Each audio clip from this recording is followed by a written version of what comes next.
Okay. Hi everyone, my name is Josh Kessler. This is Richard Spicer, Atia Collins, and Sarah Warnquist, and we are Grow Greenhouses. We are a team of multidisciplinary entrepreneurs who are working to address the problem of food insecurity in the developing world. We've expanded our venture from Kenya to Cameroon, Sierra Leone, Mozambique, and now into Burkina Faso and Zambia. We built over 200 greenhouses, impacting the lives of over 2,400 people. And over the next 3 years, we will have built an additional 600 greenhouses, affecting over 7,500 people. In order to tell you the story about Grow Greenhouses, I'd like to start out by telling you about one of the most serious problems impacting the developing world, which is food insecurity. Despite the efforts of governments and nonprofits, food insecurity still impacts hundreds of millions of people. In two of the countries we're working in, Mozambique and Sierra Leone, between 30 and 40% of the population is undernourished. And this problem is only getting worse due to one of the most serious problems impacting the entire world, climate change, which is exacerbating severe weather patterns, such as droughts and floods, and decreasing agricultural productivity by as much as 25% in sub-Saharan Africa. In order to really get to the root of this problem, we're going to have to look at what farmers are currently doing. So let's look at the community level, where most farmers are using subsistence agriculture, which has a failure rate of 25 to 100%. In addition, subsistence agriculture is heavily dependent on rainfall, and therefore is limited to specific growing seasons. Therefore, during the dry months of the year, farmers are unable to grow much.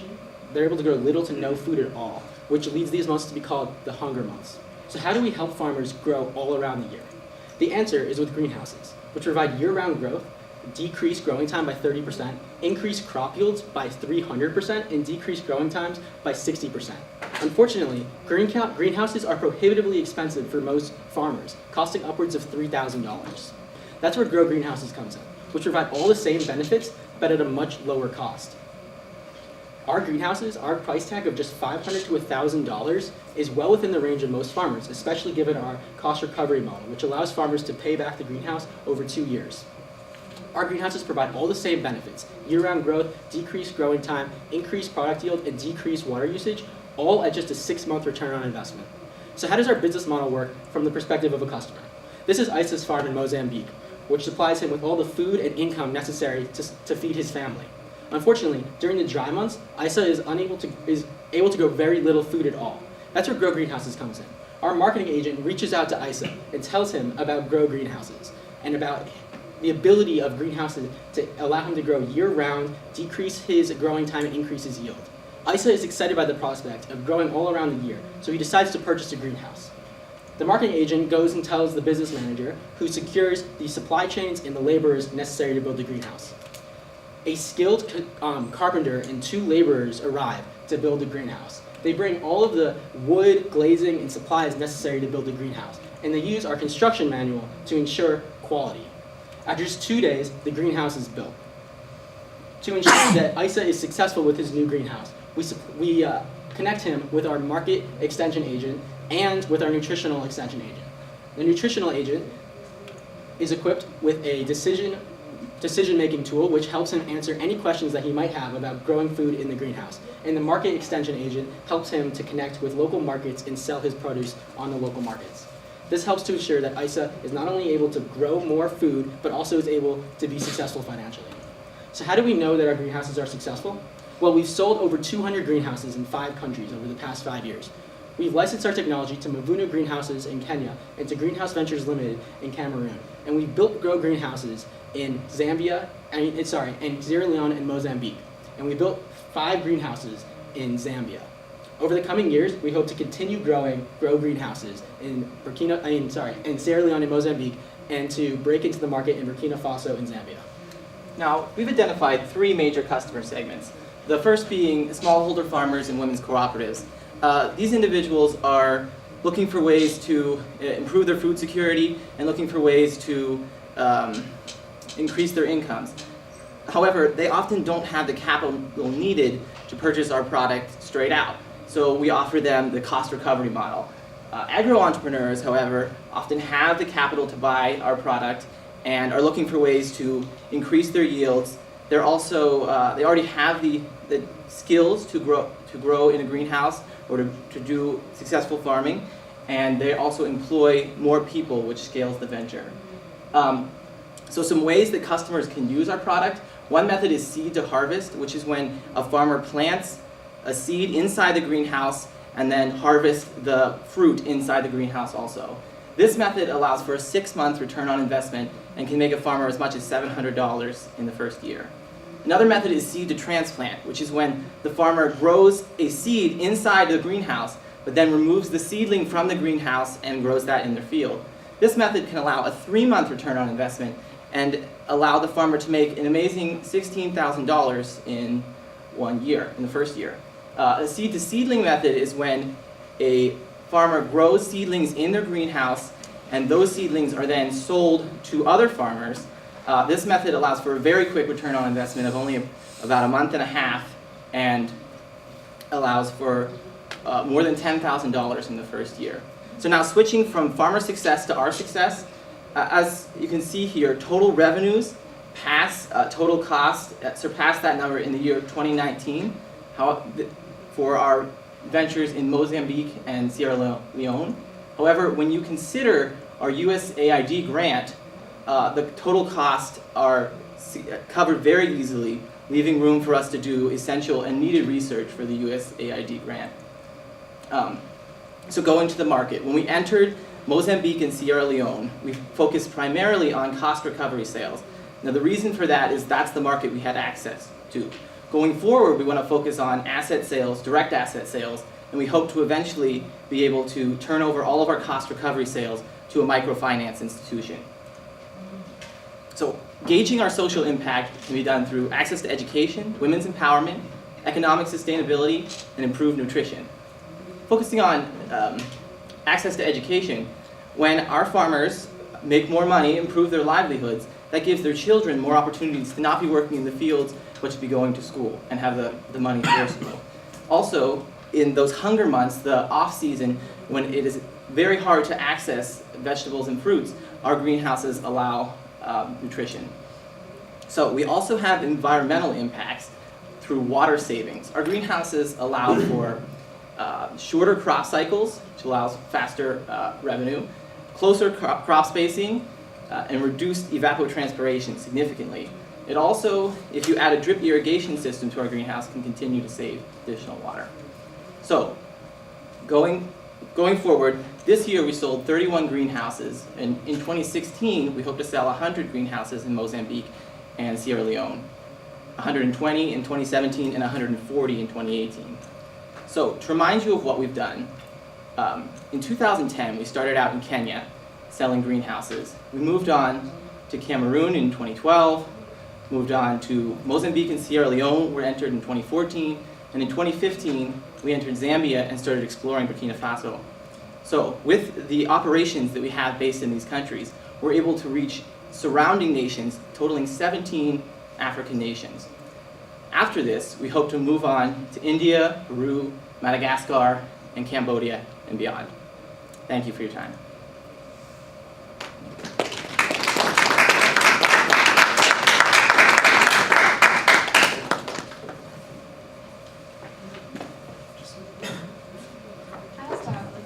First of all, great job presenting. I wonder if you can tell me more about your cost recovery model and what that looks like. Yeah, so the cost recovery model is a way that people who couldn't afford that total price, which depending on the country may look like $600, $700, they couldn't afford that, we would have the money essentially to bank them temporarily, and then they pay back in increments. So the way that some of the farmers have broken it down is that they return the payments in eight payments broken up over 3-month periods. So in the course of 2 years, we get all of the costs back, and they have paid off their greenhouse. So you serve as the loaner for the money? Yes. Okay. Yeah. For now, eventually we do hope to transition that to microfinance institutions so we don't have to take the burden of financing their greenhouse. Right now, with the USA grant, it makes it an option for us. How are you measuring your social impact? I'm going to go to the... There's 4 metrics that we are focusing on to measure our social impact, which were on the previous slide: women empowerment, increased access to education, increased nutrition and financial stability. By measuring those, we are taking into account, for instance, the access to education. We're taking into account how many farmers each greenhouse is able to sustain, which would be 2 farmers, and on average, 1 farmer would have 4 children, so that would be 8 children for each greenhouse. So by having more money and more time available to the farmers, the children are able to go to school. So in the first year, for example, over 1,000 children will be impacted, will have a better access to education, and will possibly be able to improve their educational value. But this is estimated. Do you have anything to quantify it so far? Budget to do that right now. But these estimates are based on the number of people we're able to reach and assumptions. Be very loud. How do you guarantee education of the community? If the infrastructure doesn't exist already, are you putting something in place, like an educational program, to tell people, okay, now you're going to have this money and you're going to use it to send your kids to school instead of going and buying their car? So one way we know that their access to education is being improved is that studies have shown that women are more conscientious of family purchases, family value investments. So with the women's co-ops that we serve and greenhouses we sell to them, there's more likelihood that they will bring home money for themselves specifically and invest it in their family, whether it's buying a goat or sending their children to school. It serves a more social impact that way. But other than that, we can't ensure. You guys incorporated suggested that you might use drip irrigation for your greenhouses. So does your models incorporate the additional cost and the availability of water and everything? So where drip irrigation would be used would be in drier regions, certainly. And we have used it in Kenya and Cameroon, but it's not as available in other countries. So, but you would assume that drip irrigation technology would be available in the countries that need it most likely. So that would kind of be an additional side of your Right. Yes. investment. It is an additional cost. Who will be the marketing agent, the carpenter, etc.? Where will you find these people, and how do you guarantee the community will trust them? So we put out an ad, and we would send whoever we have already employed so we have World Hope in both Mozambique and Sierra Leone to assist us in our hiring process, and then we offer a competitive wage so that we can get the most talent possible, and then as we go on, they would prove themselves or not, so they would be trusted by us, and the success would prove the trust by the community. And one metric for deciding how to measure, say, someone who is advising on agricultural decisions is they were a successful farmer before, and usually that word can travel that they were a successful farmer, and that increases trust in that person. So on one of your slides, you'll have the number that in this year you knew 120, then 140, something like that. So how did you come up with just an increment of 20? Because if I'm making $6,000 in Sierra Leone, I'm sure 50 of my neighbors are going to be wanting to do that too. So is that just a modest projection, or do you have any basis for the number? Right. So initially, we're basing our goal sales on what we must do for our USAID grant, but we have orders for 10 asset sale greenhouses in Mozambique, and we have the means to gather more as we go forward. So based on our previous sales and ability to find customers, that's how we've guesstimated how many people we'll be able to sell to in the future.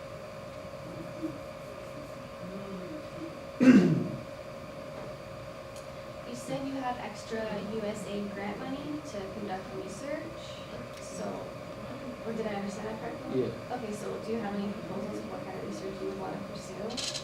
So one of the major research areas that we must focus on is water savings, because that would ensure further funding down the road from USAID. So we have a model in place that we are using to analyze our water savings now, and as we go forward, we'll be able to collect more information. So that's a major focus, but we decide on future research projects as we go along and as the need comes. Have you used any community input to design research so far? Mm-hmm. So for our design making tool, we use not only our employees in the field who have farming experience and have been working for grow greenhouses for the past few years to inform our decision-making tool and the things that it covers, but also interviews with local farmers when we're traveling in the summer, so whether it's Zambia or Kenya, wherever we may be. Are these greenhouses easy to move? Because if you keep farming on the same piece of land, wouldn't the soil Depleted. get depleted of all the nutrients? Sure. So One thing that the decision-making tool does do is recommends a crop rotation strategy that goes through tomatoes, greens, and peppers that make sure that nutrients are brought back into the soil. So that shouldn't be a problem, but if they needed to move the greenhouse, if, for example, they moved or something like that, it is possible. I wouldn't say it's completely easy, but it's an option. How do you prevent the destruction of the greenhouse during the monsoon rainy seasons?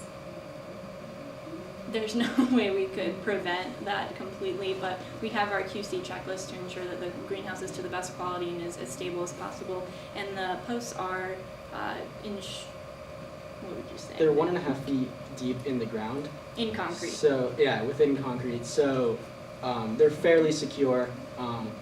Obviously, anything that's going to take a house down would probably take down our greenhouse. Like you said, it's only a 2-day.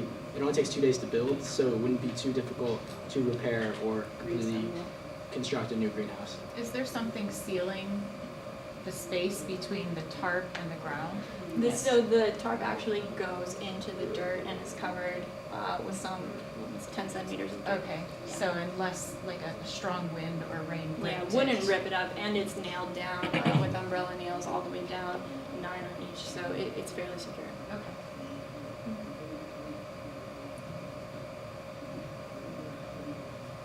It's really hot, so it's definitely sealed.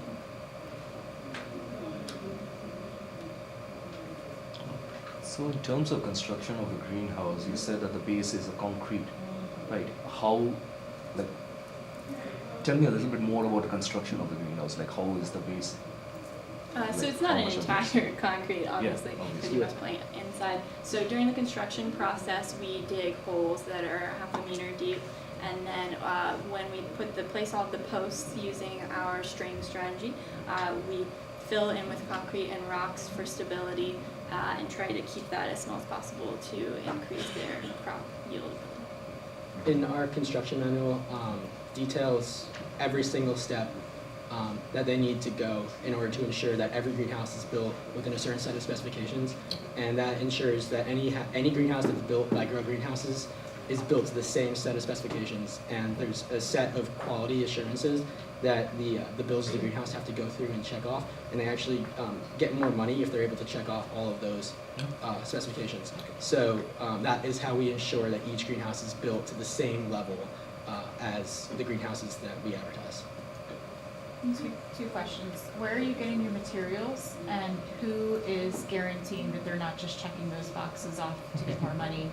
So it isn't the actual carpenter and construction workers who check those off. It would be the extension agent who comes to use the decision-making tool to help the farmer after the greenhouse is built. And as far as where we're getting the materials, the majority are locally sourced, so in the open market. And then this glazing is the only part of the materials that we do import. So that would go to our center, World Hope Centers, or whatever our base is in each country, and be transported to the site. How do you guarantee you're getting a fair price for the materials? For the local materials, Mm-hmm. so because these carpenters have been working in the area for many years, they're more trusted, and this is their local grounds. So we know the competitive prices, and we encourage them to get as competitive a price as possible. And because we're not making the purchases ourselves, foreigners who may be upcharged, they're able to get a competitive price. What sort of access do farmers get to the decision support tool? Do they have to call the extension agent? Do they get it printed out? So it would be on a Nook or a Kindle, and would be used by the extension agent when they come after the greenhouse is built, as I said, to make decisions such as crop rotation, fertilizer, whatever it may be initially. And then as problems may arise, they can contact the inspection agent who is supposed to be available at any time to come to their farm and show them and assist them. Printing it out may be futile because then if it becomes obsolete, it's a waste for us. So it's better strategy. So are you all providing all the educational material that the extension agent is going to present to the farmer, or is that something that the extension agent? Needs to know already. Yeah, I mean, are you all going to get educated? Biology, Probably zoology, something Probably botany, I mean. wouldn't be able to hire someone with that level of education, but we would hire the most competitively experienced person. So if they have agricultural experience, whether it was studying it in school or being a farmer for the past few years, we would also educate them as we hire them and make sure that they know the ins and outs of the decision-making tool so that they can help the farmer make the best decisions so they can be the most successful. Is it English only? The decision-making tool. So depending on the country, we can translate it. It's pretty not too expensive to get it translated. Same with the construction manual. But all of the documents we have are initially in English, and a lot of the countries that we work in do speak English to some degree, at least. So we keep it in that, and then if it's necessary to translate, we would do that. Can you? Just- I'm Sorry. Go ahead. Thanks.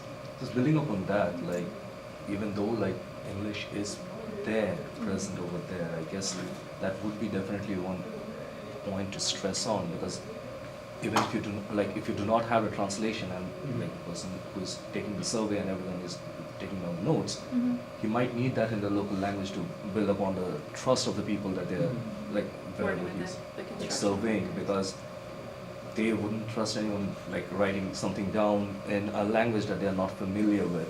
Right. Right. Yeah. The majority of the markings that they would be making that people would see would be numbers, so that would be not a problem. But as far as the actual physical construction manual goes, easier languages that we could translate it to are French, for example, in Cameroon or in Burkina Faso. But the local language would be very challenging to get a translation in. It's not impossible to be written. So How about incorporating more pictorial representation of the points? it is mostly Yeah. visual, yeah. The construction manual is very visual.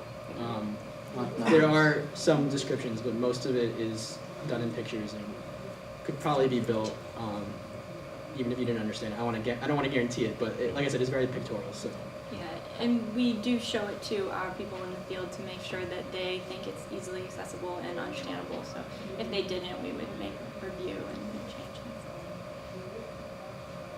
Did you have a question? Yeah, I wanted to, you to talk a little bit about some of your business challenges and how you might address them. Specifically business challenges.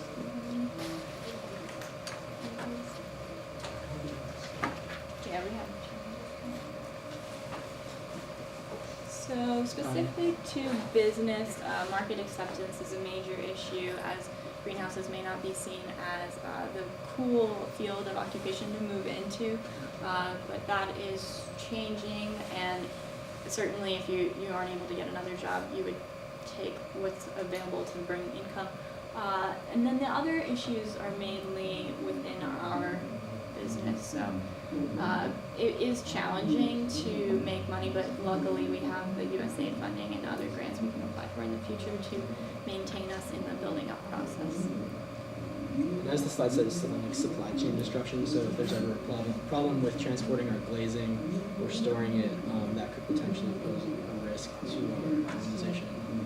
So we actually have looked at several alternatives, just in case something ever otherwise.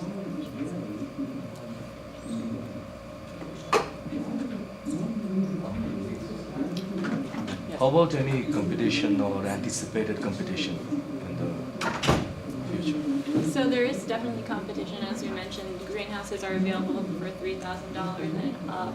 So, for example, in Kenya there are other greenhouses available, and they're also manufactured in South Africa. But no one has such a competitive price as we're able to offer, and we also believe they're not targeting the smallholder farmers or the lower price range demographic. So we have the upper hand. Sorry, how do you find the sites to put the greenhouses? There are millions of villages that will accept for this to happen in their Right. village? How do you find the best sites? So it starts with relationships, because if you're going to build a business, you need relationships and a network in that area. So we have World Hope in both Mozambique and Sierra Leone, and we were able to leverage their network to build them faster than maybe we would have been able to in Zambia, where we have less infrastructure. So that is a major defining factor where we place these businesses. But other than that, Kenya and Zambia and Cameroon all had viable markets that we assessed as being possible opportunities for us, and went forward in the initial assessment from there. So how, in Burkina Faso, what's your network? So we don't think we could use 2IE as much, I wouldn't say. We have less network there, certainly. There may or may not be a World Hope office there. I don't think so. Yeah, so we have less network there, definitely, but Kanjan has contacts in many countries, which helps us in governmental relationships. So that is one way that we decide where to build up.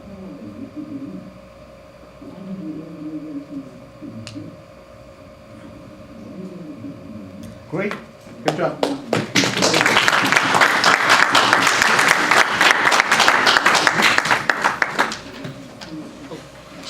All right, T-cell team. All referees, please make sure that you put your names down and put the numbers down, so you don't mix up the teams. Josh, get to the left side. The left side. Yeah, the left side is. Cool. So actually, we do contracts. If it's a cost recovery model where we're paying back over 2 years, they sign a contract. That's awesome. Yeah. So, the director wants to meet with you when you come. Yeah. The more info we can give them about that, the better. Yeah, we're not stuff to share with them. So. Yeah, great, okay. Yeah, take one quick and sit down.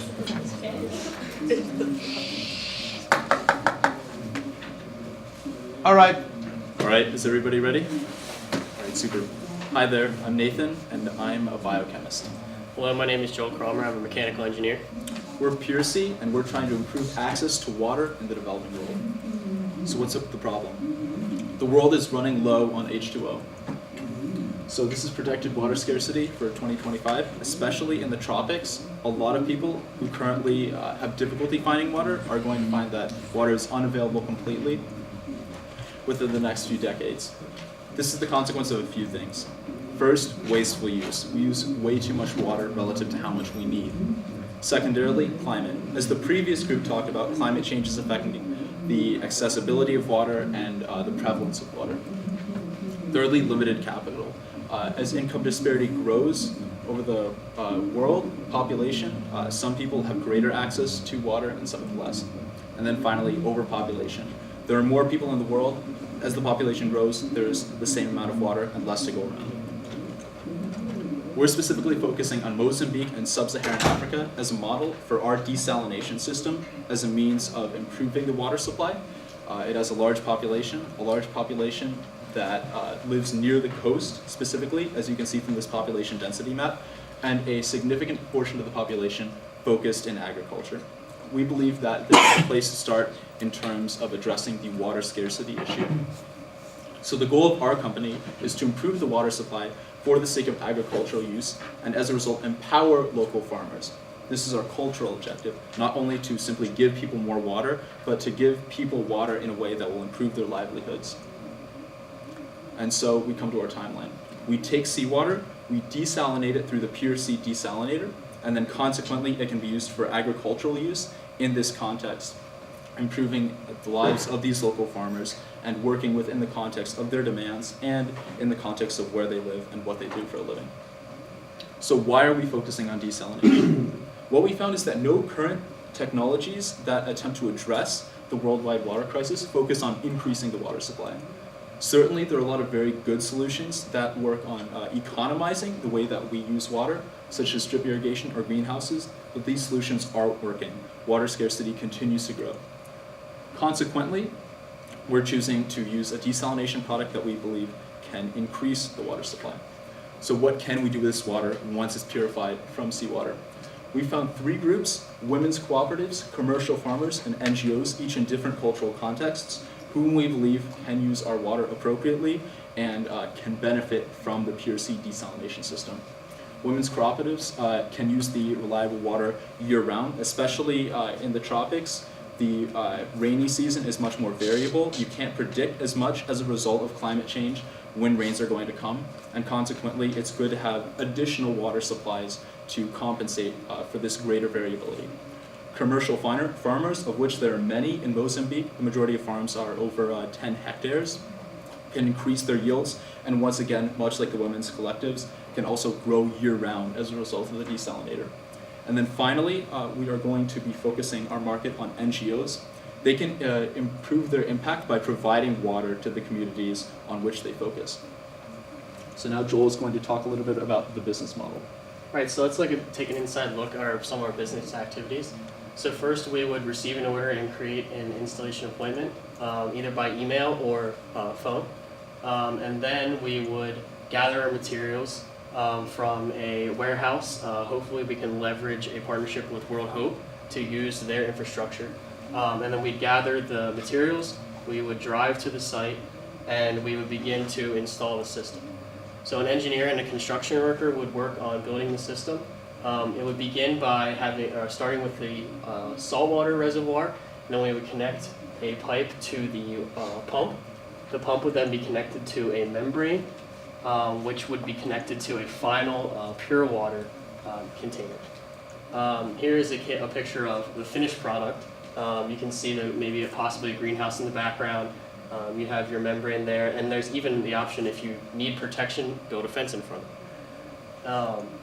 So we would like to sell our system for $2,000. Our cost is about $1,100, and you can see that the output is about 1,100 liters per day, which is definitely enough to keep a small farm going year-round. This is a summary of the return on investments. We wanted to estimate the different types of customers we have, how long it would take to get their money back. So for a farmer, we can see here, we have various crops that they would grow. And you can see that most are around 1 year, 11 months, 10 months, 11 months, which is perfect for our system. We know it's quite pricey, but if they can get their money back in just a year, that's not too bad. As you can see, salad is a very low number. That's because salad has such a high market price, but from our understanding, you need to have good connections to sell salad easily. So that may not be such an applicable return on investment, but definitely tomatoes is one of their cash crops in Mozambique. For NGOs, we projected that they could get their return on investment in just under 14 months, and that would be selling, assuming they would sell 300 liters per day at about 5 cents per liter. So this is our timeline for the future. Currently, we would like to, want to validate our return on investments, do more research in that area, and we definitely need to design the system, get concrete blueprints to start making the prototype. And our resources that we are going to use would be the HESE students. In 6 months, we hope to secure about $10,000 to start prototyping the material or prototyping the system here at Penn State. Actually build it, test the water, and even grow crops possibly, and just see what we can do with our system. And our primary business execution activity would be to connect with customers and find champions in Mozambique who can take our product to the next level. So then in a year, we want to build 4 systems in Mozambique. These will not be sold, but they will be built by us at our expense. We estimate we need approximately $50,000 to do this. We want to pay an engineer who will monitor the sites, who will refine the systems if needed, collect data on growing and on the system requirements. And that point will still be in the design refine mode, but we hope in 2 years to be able to sell systems. We want to sell 4 systems to local champions who will trust our product, and we want to build our brand so that we can eventually expand. In that 2 years, after 2 years, we're going to be primarily responsible for building and maintaining the systems, and we're estimating we need approximately $30,000 at that point to keep everything moving. We hope that in 5 years we become profitable, barely profitable, but still profitable. We're still going to be building and maintaining these systems, but we are going to leverage the World Hope infrastructure to start really growing the business fast, scaling it to a sustainable level. So there, at that point, we can start to measure our success. And the one way that we want to do that simply is to keep track of how many of our customers are getting their return on investment. We feel like that's the best way to find out our social impact, because if they can use our product to return their investment and even start making money, then we know that we have helped the community in the way that we had hoped to. Thank you very much for your time.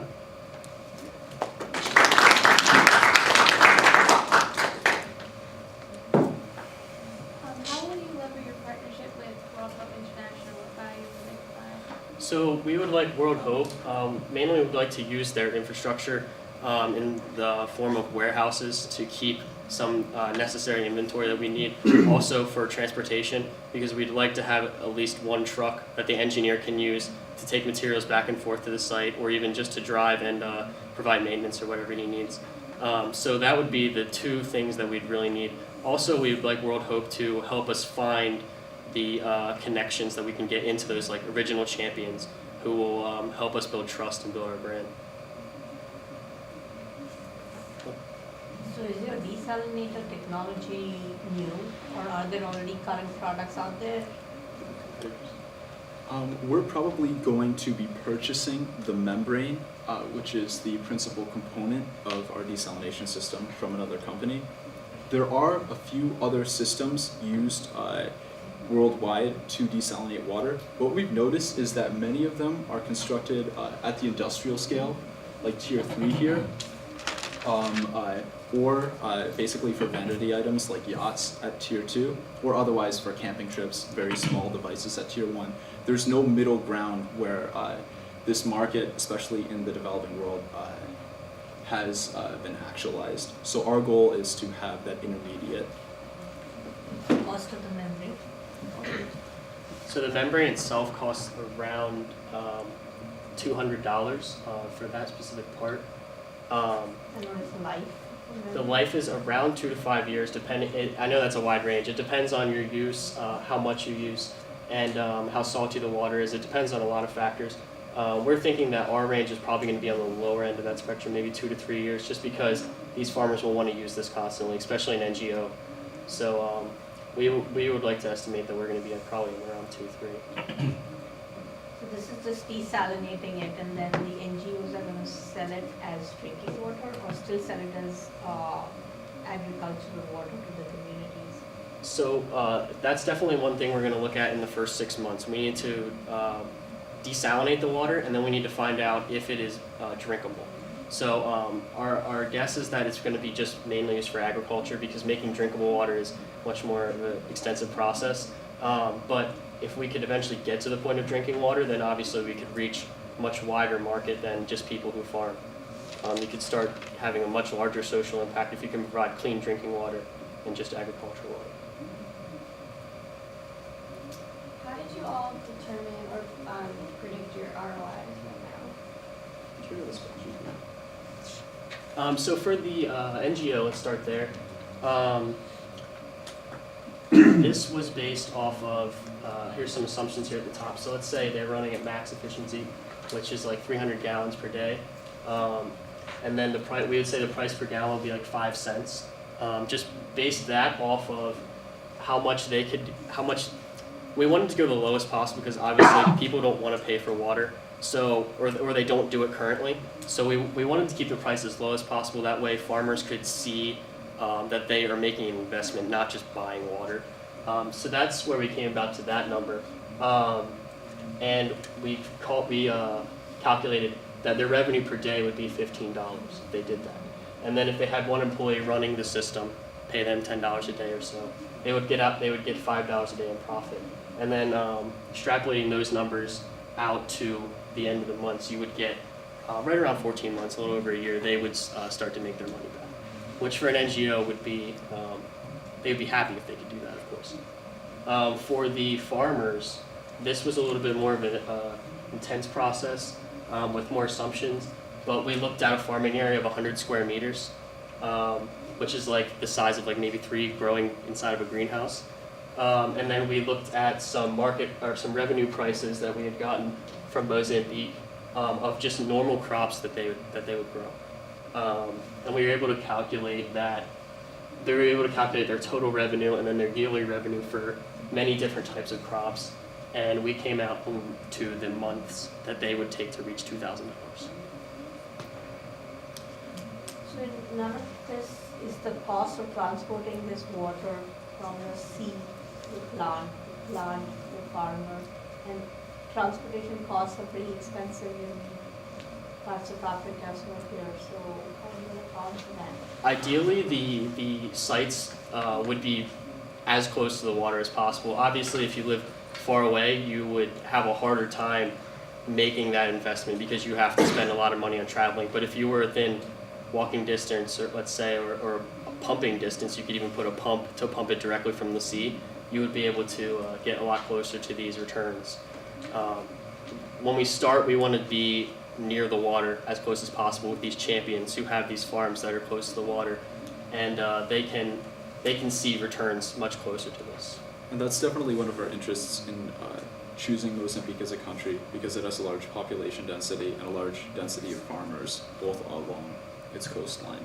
So are there farms on the coast? Because, I mean, even if you're walking distance, like how much water, like you have a farm, you need large amounts of water, can't be walking with buckets back and forth, the whole day will go trying to get the seawater into your system. And I don't know how much the pump and the, would that get into legal issues, whether you can just start pumping seawater? Can you install such systems? It is definitely, sorry for cutting you off.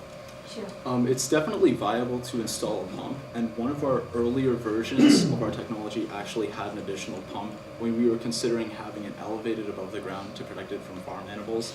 That's now been replaced by a fence. We don't know of any legal issues. We can definitely address that, but it's certainly viable to have a reasonably inexpensive pump system that can pull it from the coast to a nearby farm. Yeah, go for it. Sorry if I missed this, but who's maintaining this system? What if it breaks, and what if they break it and then they just leave it like that? And I don't know. These things happen. Yeah, sure thing. Maintenance is definitely a concern, and that's one of the principal considerations we took in choosing our system. The desalination membrane is a reasonably complex piece of technology, but it's very easy to maintain. Pretty much your only concern is going to be whether or not the interior, which is basically a wrapped group of fibers, get congested with salt water. And usually it can be maintenanced every 6 months to 12 months, pretty infrequently, by just like taking the membrane apart, flushing the salt from it, and then putting it back together. So for the most part, it should be pretty minimal maintenance. But who does that?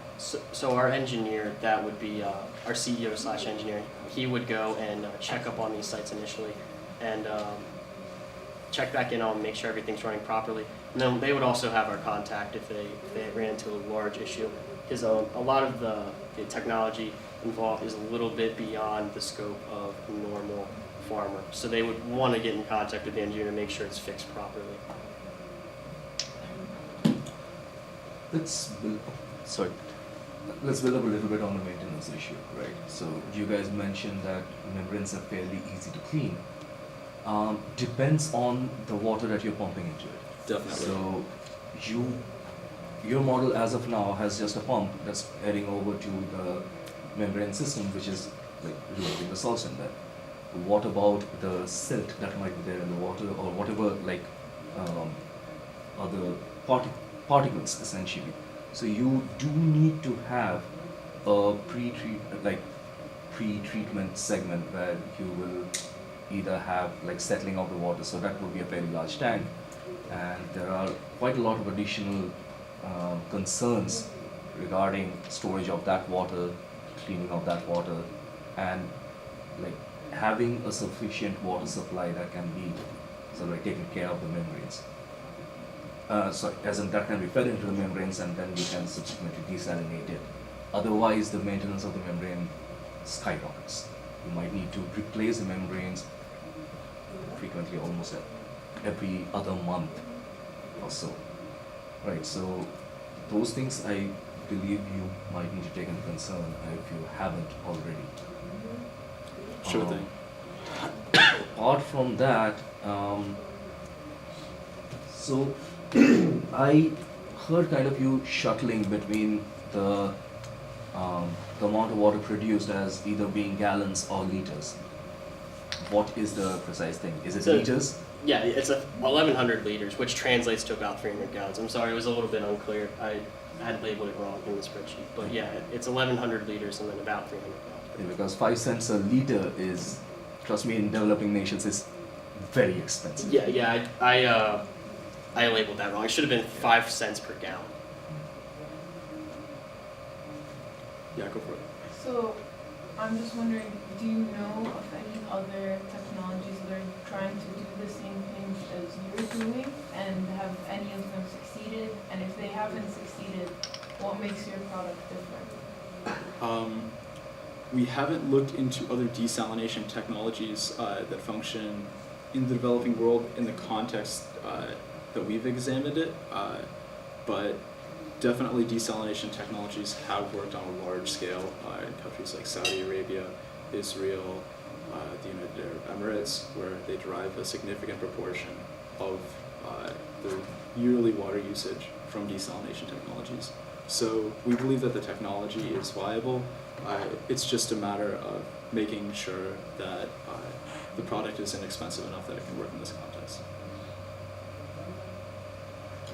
Kind of adding on to that, how are the farmers using, like, how are they getting their water right now before you use the system?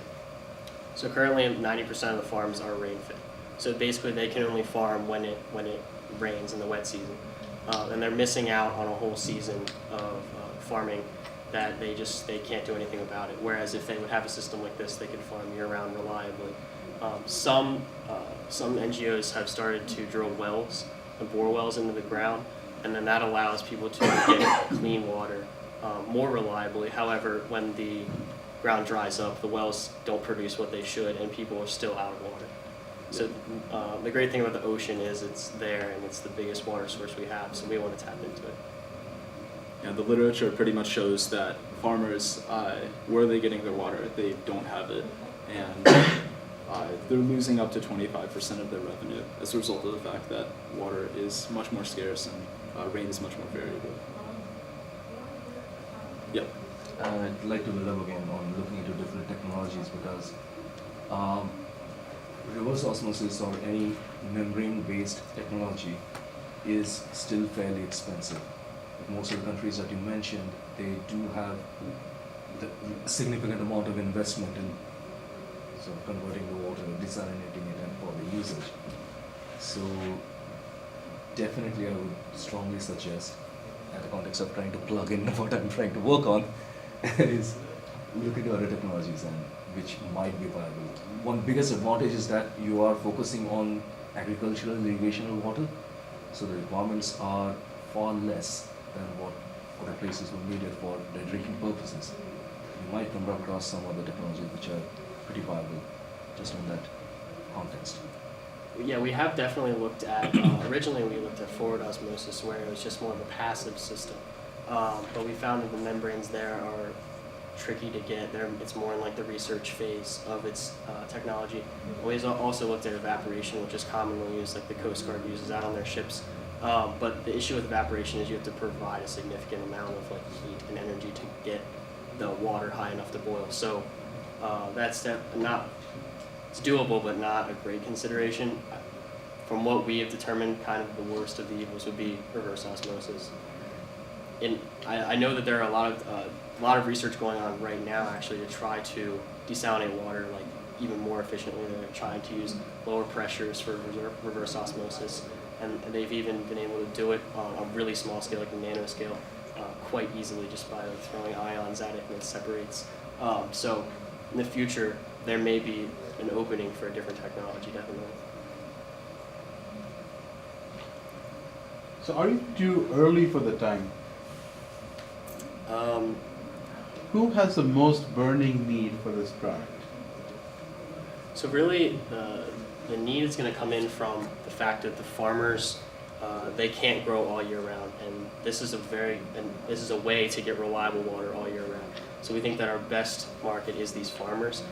As for if we're too early, definitely time and technology is advancing in this area.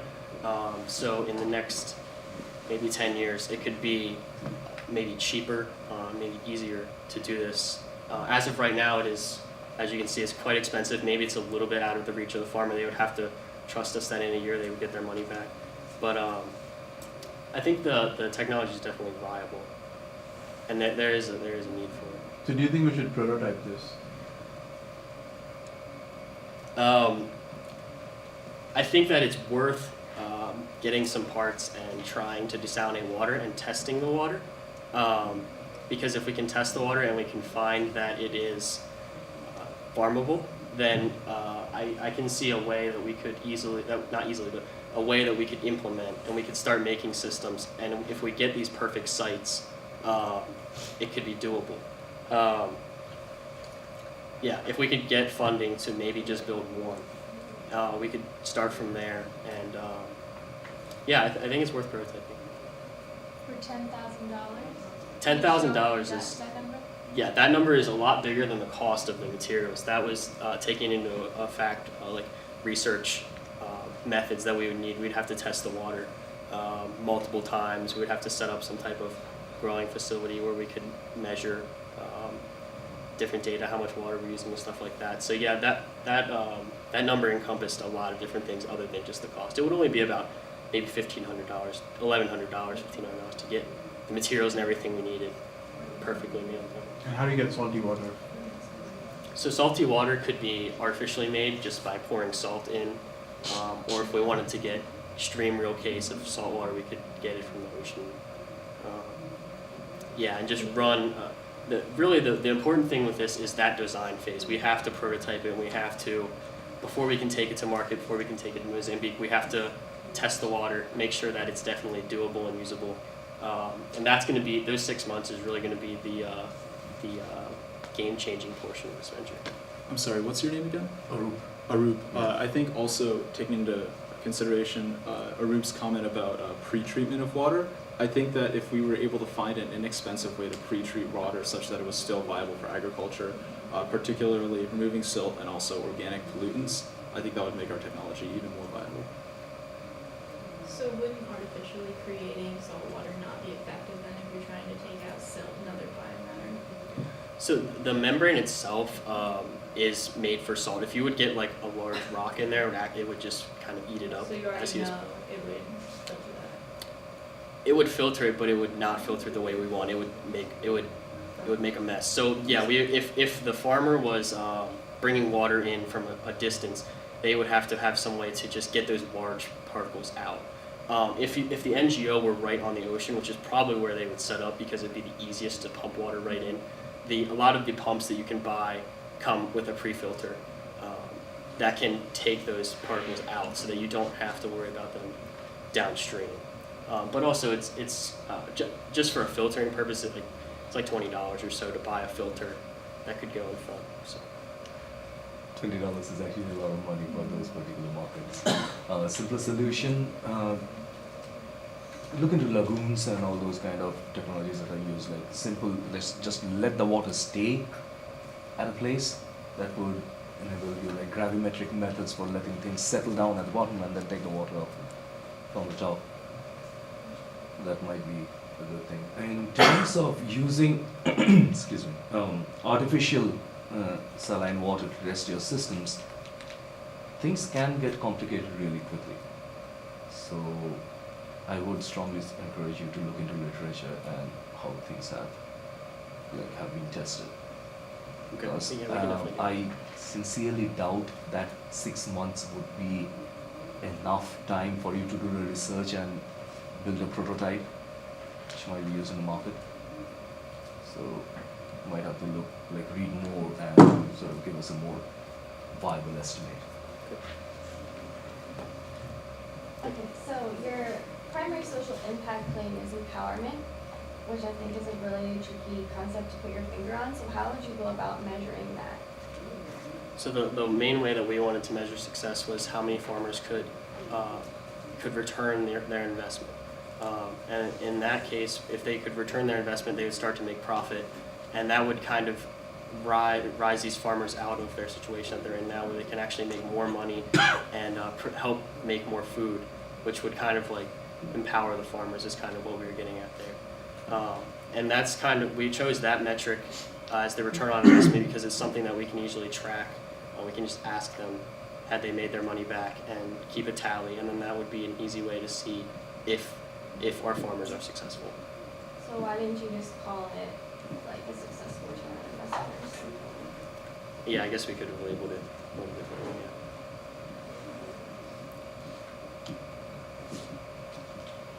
yeah. All right. Hi, I'm Emma, this is Spencer, and this is Matt, and together we are Angel Aid, an organization whose mission is to educate community members and nonprofit organizations in Sierra Leone about disabilities that are in their local communities, recognizing that these disabilities can be improved upon and connecting these resources with one another. Over the next 3 years, we expect to be countrywide in Sierra Leone, but for now we're going to take a look at a village outside of Freetown, where we have Amara. Amara is a young girl who has hydrocephalus, meaning that she has an enlarged head and a disproportional body that can't support the weight of her head. Because Amara's family doesn't know what's wrong with her, she's left on the floor for 10 hours a day, unstimulated and unable to really do anything for herself. In comes our healthcare intervention. The healthcare worker is a trusted member of the community that's charged with providing healthcare countrywide.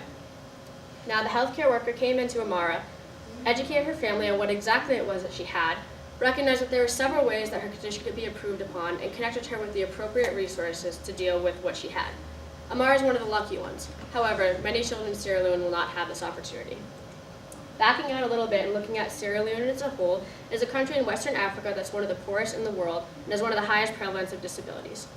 Sierra Leone's been affected by a civil war that left hundreds of amputees nationwide. Polio ran rampant through the country during this time, and more recently, Ebola. 3 huge components and factors that have pushed disabilities even further down the priority list. Now is where we come in. Our first task is to educate the CHWs on what disabilities are, and then allowing them the information to actually go into the community and educate family members on what it is that their child has, what are the best steps to treat it, and what can be done about it. They also go into the communities and educate them as a whole about what disabilities look like and what this does to a family. Then we have the recognizing component of our mission. CHWs will go to the family and give them a list of what the disabilities are and the steps that can be taken to improve their quality of life. Furthermore, they go into the communities and paint the picture of what this disability looks like in the life of a child and what this means for the family. Then we have our connecting component, where our CHW will go in, educate the family, recognize what's wrong, and connect them with the appropriate resources that can help improve the child's life. Now, the CHWs will each have a binder containing all this information, but we found a much more effective way to do this. So when CHWs leave our training sessions, they leave with a binder that covers a lot of the information that they went through. It has lists of resources for them, lots of pictures, but it's not alive, it's not engaging, it's hard to update, and it's hard to maintain. So we are developing an application that contains the same information but makes it a lot more contextually relevant. So this is going to come preloaded on a Kindle Fire. We're going to do 10 of them to start, and we're going to pass them out to 10 separate CHWs outside of McKinney. So here's an early version of what our application looks like. If we click on List of Disabilities, it takes us through to a list of the top 10 disabilities in Sierra Leone for children under the age of 5, because that's where we're going to be starting. And if we click through to cerebral palsy, you can see here there's very clean, it has very contextually relevant information and contextually relevant images. And if we go back to the home page, we have the screening tool, which is still currently being developed. And when CHWs go through that, it allows them to easily and efficiently screen a child for potential disabilities, and at the end of the process, it dynamically creates a list for them of the resources that are most relevant to their circumstance, as opposed to going through all of the listed resources and seeing what's nearby, what fits the circumstance for that child. It takes a lot of the decision making out for the CHWs. We've seen this approach work many times. One example is ComCare. It's actually a patient information tracking software for low resource settings. They had a 33% increase in CHW work satisfaction when they were out engaging with patients, because CHWs were spending less time playing with their notebooks, looking for paperwork, and they were able to engage and spend more time with the patients. Another example is the Safe Pregnancy and Birth application. In the first 4 months that was available, it was downloaded 133,000 times and in 126 different countries. Now, while those aren't really metrics for success for us, that shows that this idea is valid, and this application does a lot of things very similar to the way that we do them.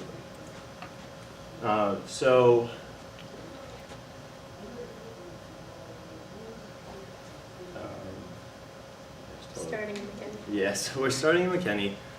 If you go there in the next 6 months, you'll see World Hope International having 10-day long CHW training sessions.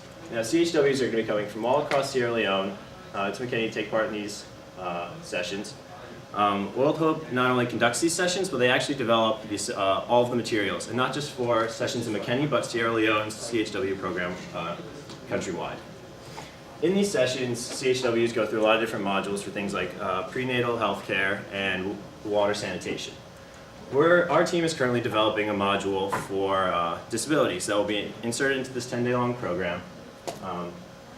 And that will teach the CHWs all they need to know about disabilities, and that's where these binders come in. So after the CHWs leave their training sessions to go back to their village, they carry out the second component of our educational mission, which is to inform their communities. So it's very common that when a CHW or other highly regarded community member leaves and goes on a trip, when they come back, the community gets together, they talk about what they did, what they saw, and this is a great opportunity for the CHW to come in and share their information, what they learned with their community. CHWs have been trained at this point to connect with members of their community that have disabilities with the NGOs and other groups in the area that they may not otherwise have been aware of. So our timeline moving forward, in the next 6 months, we're going to fully develop our module and our binders material, and also create our application. At the end of 1 year, we'll have conducted our research with the applications and also iterated on the feedback that we received on our module. At 18 months, we'll have done enough iterating and data gathering to start focusing on really scaling up, and we'll actually double the number of CHWs that we've educated in the year prior to that. And by the end of 2 years, we plan on having enough information to start actually not only making the disability module better, but the CHW program at large. And we'll have been spending the last 2 years also building a lot of strong relationships in the area. Each entity involved in our program has several benefits. The first stakeholder that's involved is, of course, our CHW. Not only will they be having more information to disseminate in their communities, but they'll be boosted to an even more respected level in society. Furthermore, we'll be giving a $5 stipend every time that they're able to connect a disabled person with an organization. Also, our NGOs. By partnering with us, we're able to strengthen their mission statement and further give them access to more people in the community. More access to people means more help, and more help means more funding. Furthermore, the government of Sierra Leone. Our program doesn't cost them any money, and by implementing our help, we're giving them a platform to become one of the leading figureheads of disabilities in Africa. And lastly, our most important stakeholder is children like Amara. By having our intervention, we're giving them an opportunity for a life that they would not have otherwise had by taking a few actionable steps to improve their lifestyle. Any questions? With that $5 incentive, what's keeping them from diagnosing everybody with a disability? We have to make sure the NGOs actually verify that this is someone with a disability and that can actually be treated and have their life improved upon. Yeah, if someone just starts bringing people into the NGO, they're going to be like, hey, these people don't have any of the things that you were saying, and they have to verify that to us.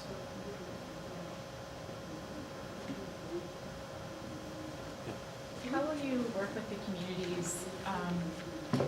For example, if you go into Amara's house and you tell her mother she has A, B, and C, and she says no, she has D, and she truly believes that, and it's a cultural myth kind of belief, and they don't want your help. What do you do with people like that? What kind of educational system do you have in place to work from the ground up? Okay, so going into Amara's house, it wouldn't be like us, for instance. It wouldn't be like a foreigner who they felt like is invading or doesn't understand the culture. It would be someone that they know, someone that they've been around for a long time in their community.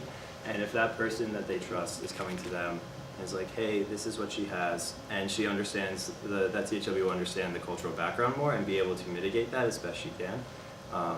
But at the end of the day, if someone is really stuck in what they believe, all we can do is work with them and show them this is what your child has, and we can show them maybe very simple things, like little exercises, how to hold them or how to engage with them, and then we'll see improvement that way, and then they might come back to us for more intensive medical treatment.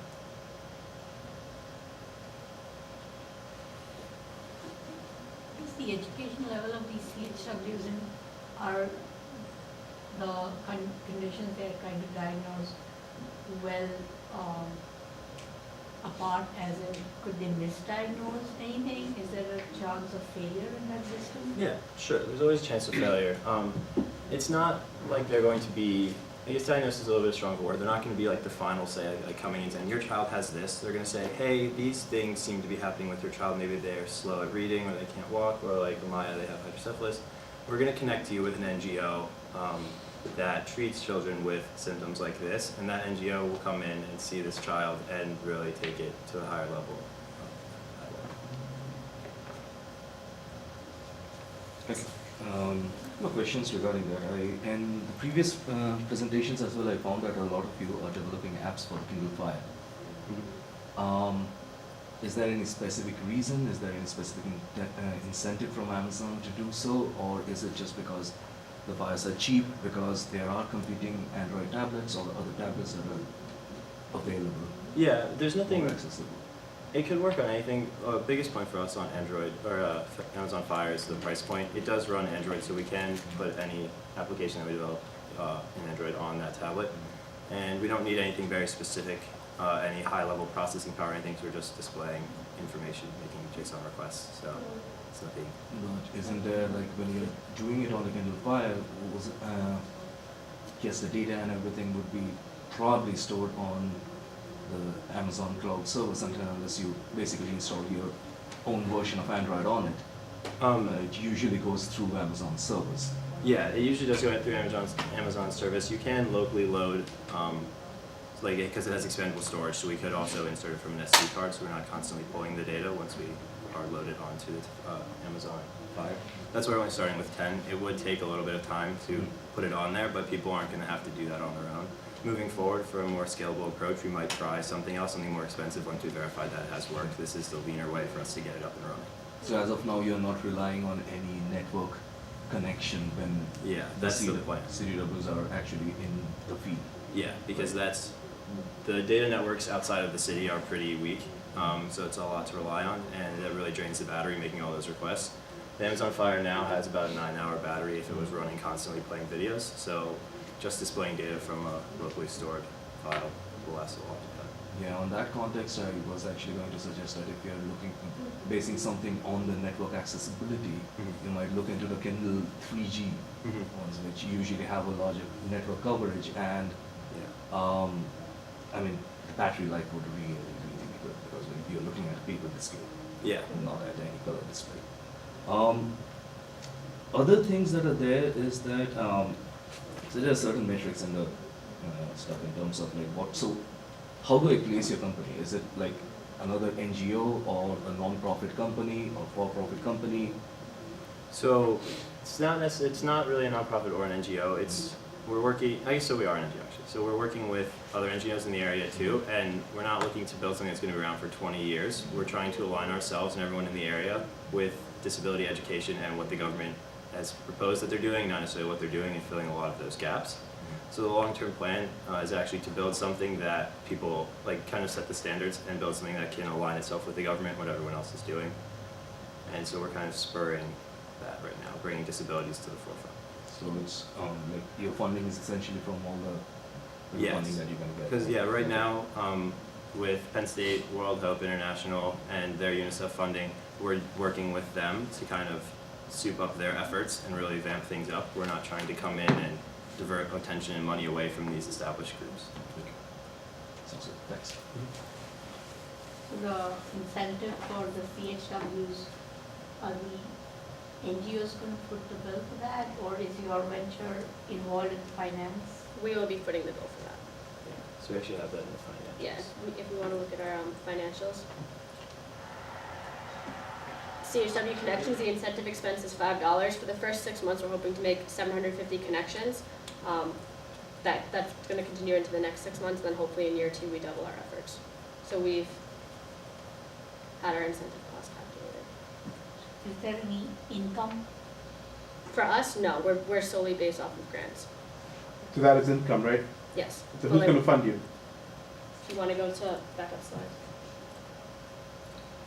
We've looked at several different organizations that could potentially fund us. The first one is Comic Relief. They funded 14 projects in Sierra Leone, particularly based on children and a few based on disabilities. Their minimum grant requirement lasts for 3 years and is $250,000, so that was the big one that we were shooting for. There's also Global Innovation. The Global Innovation, Humanitarian Innovation, and UNICEF Innovation, these are all primarily give grant funding to humanitarian efforts that are developing in kind of entrepreneurial mindsets. So the Humanitarian Innovation Fund and UNICEF, there's a little bit smaller grants. They're about $20,000 to $30,000, whereas Comic Relief is $250,000, and I believe Global Innovation was $200,000. And we're also in a unique position with our partners that we're actually going to be saving a lot of money and having a lot of our costs shared with them and what they're already doing, because we're not trying to come in and set up events and training sessions that aren't happening currently. We're simply creating information for the ones that are already happening. Where are you getting your data for the app from? From some of the groups that we partner with, some of the NGOs that are working in certain fields. For instance, one group, Enable the Children, they work with children with disabilities in Sierra Leone, and they have been very important to us and very crucial. They helped us curate some of the information. We had the top 10 disabilities list. That was a lot of the information that they've gotten from working in Sierra Leone, and they have a lot more for us. Do you guys have any like competitor organizations around there, or any organizations that you could maybe just plug this idea into rather than starting a new organization? Or just like you thought of other models for this? As of right now, we haven't really found anyone that's actually doing something as similar to us. We're kind of the first one that's going out there and actually implementing this strategy. A big component of our project is using a kind of director on the ground to go around and talk to local NGOs, nonprofits, and volunteers. He's going to kind of scope out what is going on, where there are areas of improvement, how they expanded. So rather than kind of trying to plug us into someone else, we're kind of going to be going on the ground, doing a little mapping of seeing where everyone is and what they are doing, and seeing how best we can make partnerships moving forward. So to answer your question, no, there's not really anyone else doing anything there. Yeah, and that again comes back to the cost. Without our partnerships, it becomes very prohibitively expensive to take on something like this. So you're talking a lot about partners. How confident are you that these people will want to partner? Well, a lot of the initial work actually came from them. We've been emailing with them, talking to them. They proposed different avenues for us to take on the problem itself in general. So they were kind of there from day one, and have been working really closely with us. They also visited you here in Sierra Leone. Yeah, they did visit us Yes. here too. From Sierra Leone.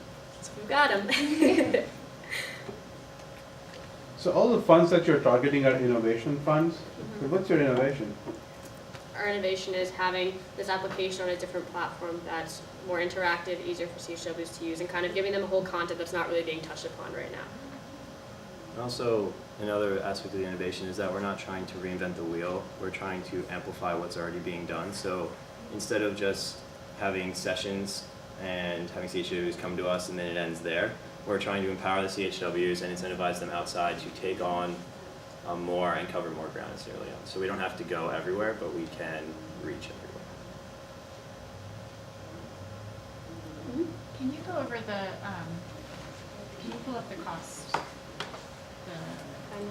model there? Yeah. I'm just curious about transportation costs for the community health workers.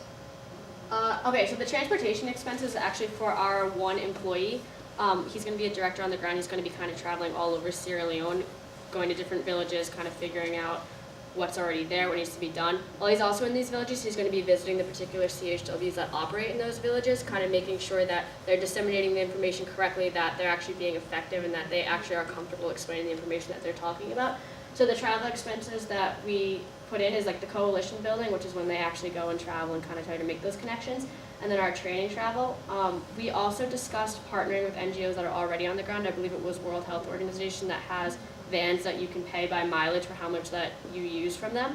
So instead of us having to buy a van just for one individual employee, we'll be partnering with them and having kind of building off of the things that they're already doing and paying for the mileage that we use. Yes, this is where our cost share structure comes in. So we're not going to be paying for the CHWs to come to these events in McKinney because they're already happening. UNICEF's already funding World Club International to do these events.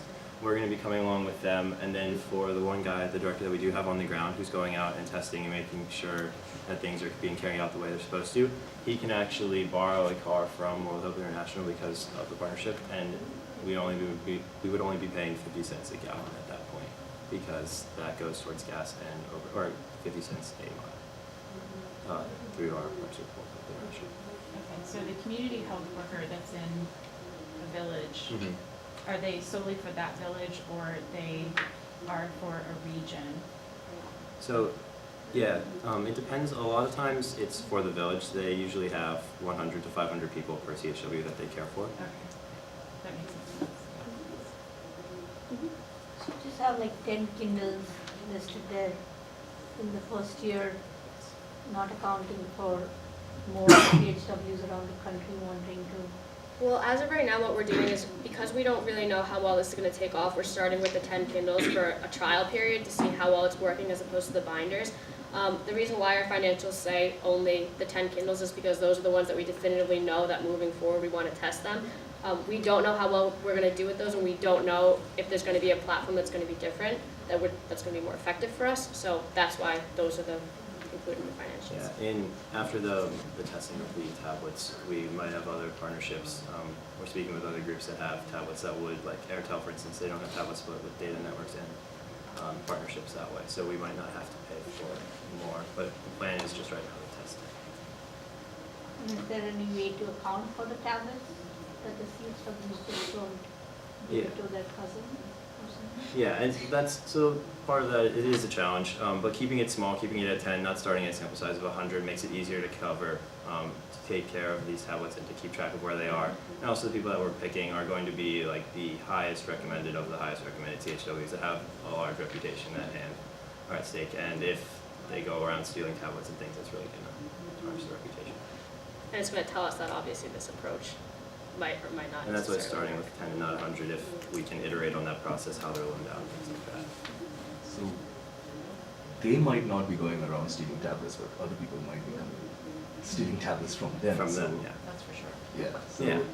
any particular, so have you done any groundwork in terms of what is like the situation over there in terms of the prevalence of tablets or electronic devices, and what would ensure the safety of your CDWs in terms of when they're going around with these electronic devices?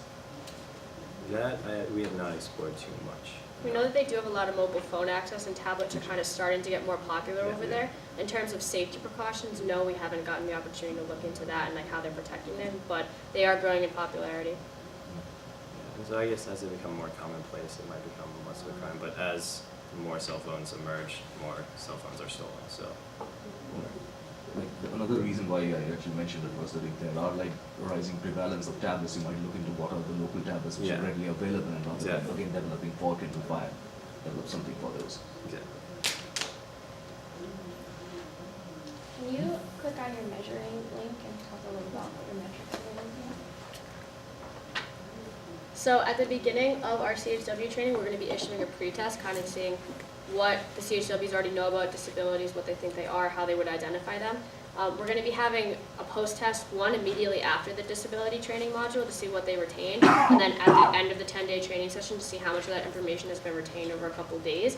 So that's kind of going to gauge what in our modules working, what's sticking, what's not sticking, what we need to emphasize more, what we need to spend less time on. And one thing on the pretest that's interesting is that if they come in and the way they answer these questions, there might be things that they assume that we were not aware of before, so we can combat those front page super early, very clearly, so that we can address these assumptions that they make. The field assessment is, we're back to the one director that we had who's going to be going around.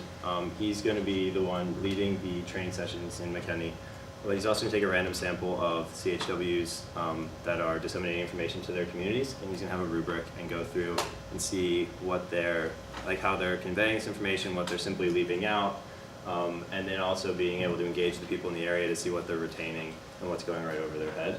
And then the connection incentive is back to the $5 for bringing someone into an NGO, facilitating that connection. We can measure how well that's happening based on the NGOs reporting to us, simply telling us what connections are being brought in. How many and by who?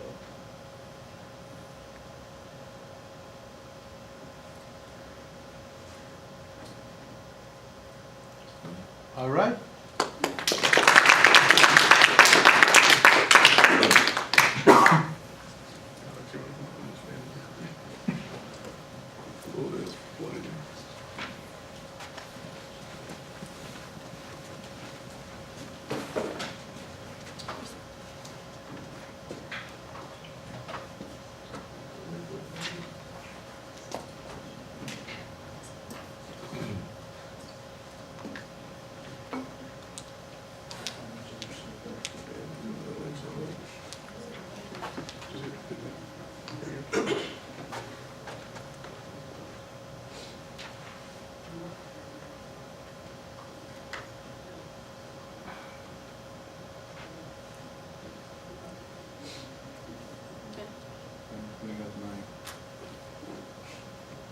All right. Hi, my name is Molly Ekman. I'm here with my teammates Josh Bram and Alex Gordon, and we are presenting SolStar, a solar power certification system that will help improve access to electricity for millions of people all over Burkina Faso. Currently, only 15% of the population in Burkina Faso has access to electricity, and this number drops down to 3% in the rural areas. This means that approximately 14 million people are left without an ability to light their homes or power their phones. Now, solar panel offers a very promising alternative to normal on-grid electricity. However, sales of solar panels are severely hindered by things such as market spoilage, product distrust, and an overall lack of awareness for solar power in the Burkina Faso communities.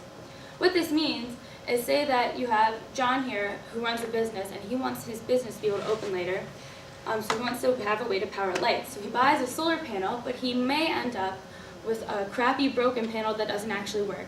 And now not only does he have no way to power his business, he does not trust solar panels in general and tells his friends not to buy this. However, we're going to change that through a solar panel certification system.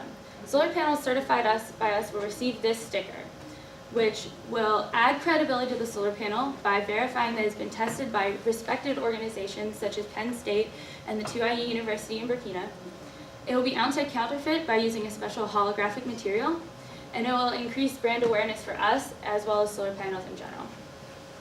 The sticker will be applied to the solar panels that are sold all over the country. Now, in order for a solar panel to receive this certification, it has to undergo a series of tests, including a visual screening, PV, power test, and as long as long-term output degradation, mechanical durability, and physical and water ingress protection. Now, we will be doing these tests as part of a partnership with the 2IE University. As a matter of fact, they actually already conduct tests like this for manufacturers who approach them, so they have all the equipment and the testing procedure in place as of now. Now, in order to get this out to the people, we will be leveraging the existing solar panel sales system in the country. So currently how this works is you have manufacturers, distributors, retailers, and end users. And for the general idea is that you'll have a set of manufacturers who sell their product to distributors in country, who sell it out to more retailers, and the retailers get these products to end users. In some cases, the manufacturers will sell to distributors, and the distributors interact directly with the end user. And in one unique case, a company called CB Energy acts as both the manufacturer and the retailer and interacts directly with their end users. Now, for us, we will be interacting with all these players. First, what we're going to do is we were going to be getting solar panels from the manufacturers who wish to get certified. And in order to prevent them from giving us maybe just their one or two best panels, we will actually be purchasing the panels ourselves from their distributors and retailers. Once we have their solar panels, they will undergo testing at the 2IE facility, and if they pass these tests, they will get the SolStar certification. These stickers will then be sent to the manufacturers who can apply them to their solar panels, which will then be sold again to their distributors and finally to their end users, who can buy products that they know they can trust because they have our brand name on them. Now, in addition, one of our biggest barriers is the overall lack of market for solar panels and the lack of awareness. Because if our manufacturers can't we can't sell our certification system. So in order to combat this, we'll be seeking funding from grants and donations in order to fund outreach agents who are going to go to distributors and retailers and train them on how to best sell solar panels. This will help increase the overall market for solar panels, allowing us to increase our sales of our certification. So overall, what our team sort of looks like at Solstar, the first thing that we really need to do to get our operations running is to hire a CEO. The CEO will ideally be a senior faculty member at either 2IE or Penn State University. We will sort of buy out a portion of their salary, probably a third or a quarter of their time. And their primary job is to acquire manufacturers and spread our venture throughout the region. They'll have the market knowledge because they're a senior faculty member who's worked in the solar energy market previously. Ideally, they'll then also have some sort of knowledge of the manufacturers, some of the bigger players in that area. We'll be paying them $20,000 a year to be doing this because it's a very important job. It's ultimately what is going to make our venture successful. We'll also be hiring technicians from 2IE. There'll be 2IE trained technicians who'll be in charge of testing the panels. The main portion of the test lasts 2 weeks, and there's a sort of a later on portion that they'll have to check in on. They'll be paid $300 per model tested, which we think is a very competitive and fair price. And lastly, as Molly described previously, we'll have these outreach agents. These individuals will be in charge of training employees at both retailers and distributors about solar energy, about solar panels, the solar panels they're selling, the importance of selling quality solar panels, and how to spread awareness about solar energy as an off-grid solution to their current woes. They'll be paid per training session at these distributors and retailers, $40, and then we will also be having them design the initial promotional materials that they'll use in these sort of presentations, and we'll only need one person to do that. So what this sort of certification procedure looks like for manufacturers, the first thing is that once we've partnered with them, they'll submit a certification request for any models that they want to be tested. Essentially, it's a standard form. They'll just fill it out, how many models they have, things like that. From there, we'll be providing them with detailed information about what they can expect from Solstar. It'll have, sort of our overall testing procedure, the cost they can expect, the time, return, things like that. From here, we'll do the testing. As Molly said, one of the best ways that we plan to combat sort of the issue of them giving us their 1 or 2 best solar panels is to actually purchase solar panels from the manufacturers, but at distributors and retailers, to ensure that they're sort of the ordinary solar panels that you find on the market. Therefore, we've increased the price to certify each model. It's sort of built in that allows us to buy these solar panels. As I said before, testing takes about 2 weeks for the primary test, with the longer term tests extending that to 6 weeks. That's sort of just a long-term running durability test. After this is done, the technicians will issue a results report that will explain sort of everything about the solar panel, all the quirks about the products, whether or not it's a quality product, and then they will obtain certification from Solstar if it is deemed worthy. One of the biggest concerns that we have is an IP strategy. It's really easy for someone, perhaps to say, oh, I'll just stick on a sticker and it'll be Solstar certified. But as Molly said previously, we're going to be creating some holograms stickers, which is obviously much harder to do. And then also we're going to be having a texting service that sort of protects our intellectual property and ensures that the customers know that their product is Solstar certified.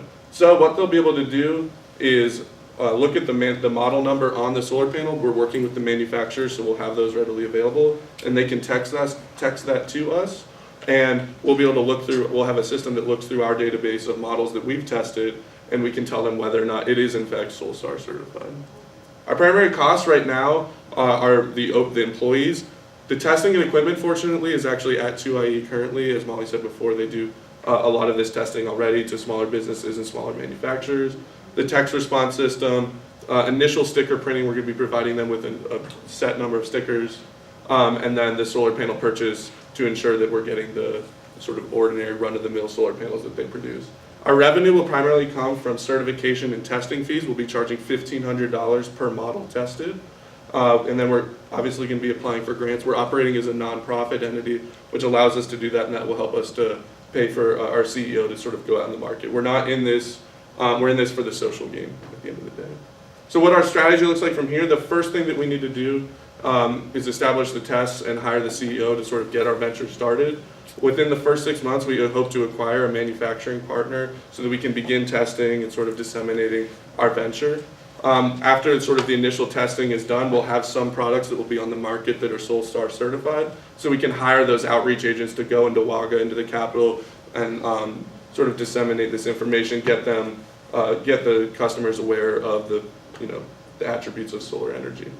And at this 1 year mark, we hope to hire agents in Bobo, acquire a second manufacturing partner, and then at 18 months and 24 months, we hope to also acquire further manufacturing partners to really increase our market share to ensure that as many quality products are reaching those in Burkina Faso. Our overall mission is to increase access to electricity. And what we also are able to do, and the ways we're able to measure that, are through increased solar panel sales for the manufacturers, increased awareness of solar panel utility through surveys of our customers, and then this is also obviously going to increase brand awareness for both 2IE, providing them an incentive to get involved, and Penn State and HESE. Now, there are some other players in the market currently. These are ones more based in the United States, and then there's Lighting Global, which works with solar lanterns in Africa. We don't view them as competitors. We view them more as valuable partners who understand the market landscape as is and can help us to get our products out, our certification system out to market even faster. And in fact, they validate the fact that certification systems increase solar panel sales for manufacturers. We're Solstar Energy, and we're here for 10 minutes, excellent. I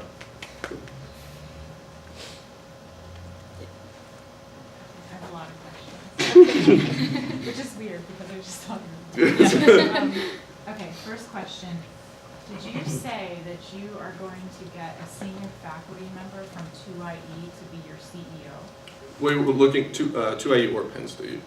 Okay. Ideally, it would probably be Penn State initially because we know that 2IE they're doing their own thing right now, and we think people here, Ganjan had sort of mentioned some individuals such as like Jeffrey Brownson or people like that who could look to partner. Yeah, it's not, I was just curious if that's what you said. Yeah. It's not like it's not a possibility. Yeah. But I think it would be a little more complicated to buy out somebody's salary from a partner institution. Yeah, exactly. They have a lot of policies in place for things like that Mhm. when it comes to buying out salary. Absolutely. So just something to think about. How do you ensure that the sticker is not going to fall off in the horrible wind and dust of Ouagadougou or wherever it is? We would obviously conduct like durability testing on the stickers before sort of deciding which ones. Right now, we're not planning on manufacturing them ourselves. We would sort of order them through a third-party company because we'd have to purchase all the materials to do that. But that's definitely some sort of like testing we could look into more long-term. Because obviously it's a very different climate than here. Yeah, I just see the sticker falling off Mhm. no matter what. And I mean, they would be waterproof stickers also. I mean, that's sort of appropriate. But yeah, no, we definitely have to look into it. Okay. The $1,500 per model tested, who gets that money and is it shared with 2IE? What's the model? That goes to our organization, Solstar, and that funds our other things. It would not be shared with 2IE. So the benefit that 2IE is getting from this is simply to have their name on the sticker. Yeah, they have a name on the sticker. In addition, we most likely the outreach agents and things like that will be hired from 2IE graduates. So we're offering opportunities for the students as well. Are we also getting the money for testing? For Yeah, so tests? the people who do the testing will get paid for the tests. And they'll be 2IE trained technicians. Yeah. So we're providing jobs for 2IE graduates also, which provides them with further incentive. Is there a way to build something in so that 2IE has a financial incentive in this? Yeah, there's definitely a way. If we look at our financials, we actually make a profit very quickly, so we could definitely share some of that. Okay. Sorry, I just have maybe two more. And as we apply for grants and things, so we're making a profit initially without even having to apply for grants, assuming sort of we partner on that same timetable. And so as we apply for grants, that sort of might be able to get back to 2IE to fund other research initiatives. Okay, for the promotional materials that these outreach employees are developing, are you doing any training, technical training with them to develop these? Because in my experience, the level of computer skills, even for somebody who's been through IT training, is very low. Yeah, we would absolutely be working with them to ensure they understand everything. And then we wouldn't be hiring someone specifically initially who has the IT capabilities to design the promotional materials. Okay. We don't want them producing some sort of shoddy work that, that Yeah. ruins the reputation of our product as well. Right, like the level of detail is Yeah. usually, the expectations for detail are much lower. So, Right. yeah, maybe a template. Absolutely. And then last question is, how do you do, I'm just curious, how do you do a durability test in 6 weeks when you want the product to last like 20, 30 years? So this is a pretty standard testing used by other organizations, including Lighting Global, and it's a 2,000 hour use. So they literally put it in this simulator for like 2,000 hours, and then make sure that the output is within something like 97% of its original output. And it is not perfect. It will not tell you 20 years, but it's a good metric for how well the panel will do. And the other thing is that, at least what Lighting Global has noticed, is if you actually look at the quality of all the panels you can find on the markets in developing countries, they sort of fall into 2 tiers. You've got a low tier of solar panels that are made from, not real companies in China or something, no brands, anything like that. And then you have another tier of like legitimate companies. So you're not quite as worried as something falling in the middle. It's a more clear-cut distinction. You're either, manufacturing a quality product that you're designing to last on the market, or you're just trying to produce as many panels as possible and make a profit. Thanks. What happens if someone, buys a panel and that has your sticker on it and just doesn't happen to work? There was some sort of manufacturing error with that particular panel. Does the manufacturer guarantee that it's replaced, or is it on you? Like, how does that work? Yeah, a lot of manufacturers do have warranties and stuff like that, though I think in contexts like Burkina Faso, they aren't really enforced or well. That's something we'd have to look into further. And that's something we'll understand more as we get onto the ground. So, in terms of like local currency, would the company think 1,500 is a very large amount for getting the certification? What is the incentive? So especially a lot of the manufacturers who export to Africa are like big manufacturers, and they have multi-million-dollar certification budgets. So at $1,500. So can you charge them more then? That's one thing that we could look into, especially if we wanted to provide a financial incentive to Burkina. I think that that's something that, as we hire a CEO with sort of a better understanding of the market, that they would be able to inform us on. But this is sort of what we thought. How much did the other companies charge for certification? So these companies, they're not like trying to make a profit. So a lot of them just do it for research and things like that. And I think Lighting Global is a nonprofit organization, so they also don't. They run a lot off of grants and things like that. So I could not find any specific numbers as to how much they charge for something like this. So how much does getting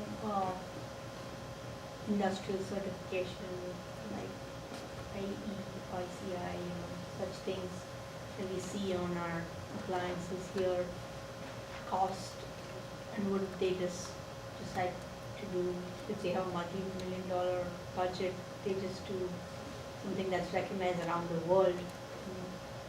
Because if they have a global market, instead of just getting this certification from you all for Sierra Leone. I'm not sure specifically how much those cost, but our big advantage, our competitive advantage, is that we have this unique partnership with 2IE, and we're bringing in these manufacturers into a new market in Burkina, and we're going to give them a certification system that will be more recognized on a national scale, particularly with 2IE's logo, whereas those other sort of more American and European-based certification systems wouldn't be as well recognized or understood. So once you get out of Waka, you go to some of the small towns, rural areas, how many people actually recognize 2IE? That's something that we'll be working on with our outreach agents, but initially we're really focusing on Wagga and Bobo.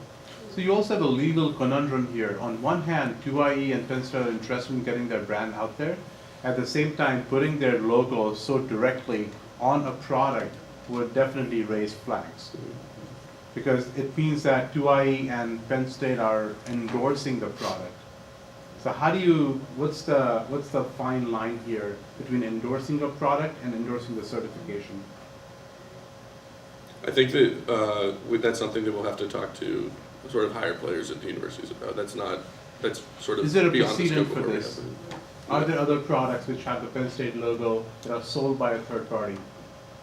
Not that I know. What about athletics products that go through a licensing process? If you want to make Penn State t-shirts, you get a license.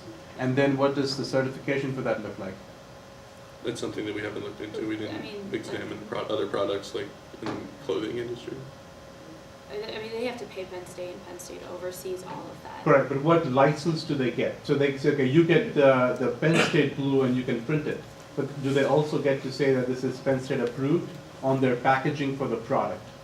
So go to one of the stores downtown and see what. Usually it says something like, officially licensed, which means Okay. they paid Penn State. It does not say like Penn State endorses this product. It does not say that Penn State says this will work. It just has the logo on it. Beautiful, so find out what that precedent is, and I think similar rules would apply here too. So if you take a solar panel and you put a sticker on it, doesn't that reduce the power that the solar panel will produce? That's why we're hoping a lot of solar panels that we're looking at.